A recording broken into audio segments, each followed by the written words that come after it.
How many hours in a day do you end up spending on your phone? What if there was a limit to that? We are not talking about self-imposed limits here. Some residents in Japan are gearing up for major changes. The country's first citywide smartphone use cap takes effect this week. What is this all about?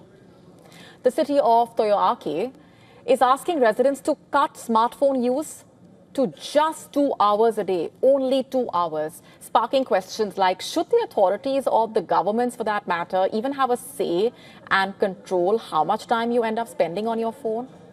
Should they be the ones making decisions about personal tech habits? Let's first tell you more about what's actually happening in Japan. Starting Wednesday, the residents there in the city have been encouraged to limit device use.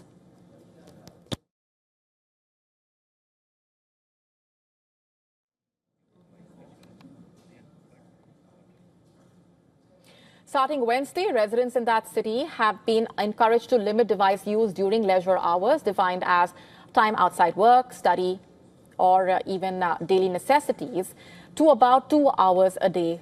The city has also advised the primary school-aged children to refrain from using their devices after 9 p.m. and older students after 10 p.m.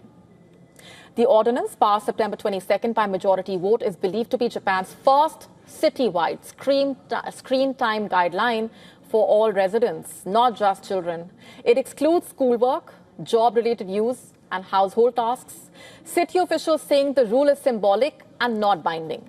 Exceeding the 2-hour guideline, even by several hours, is acceptable, provided sleep and family communication is not being disrupted.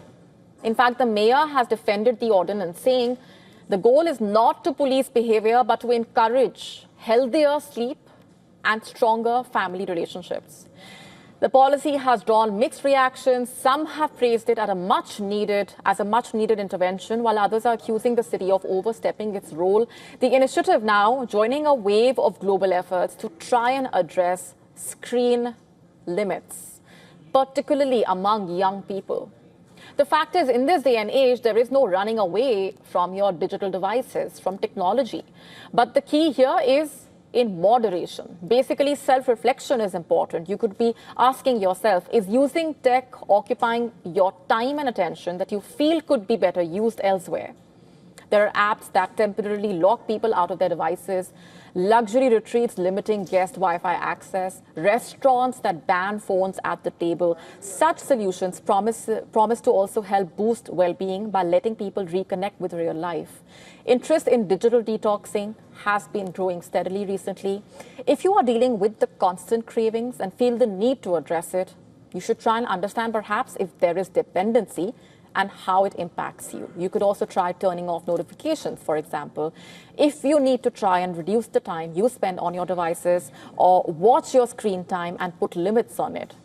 If you need to, there are ways to take control of your devices and the time that you spend on them. To stay up to speed with the latest news, download the WION app and subscribe to our YouTube channel.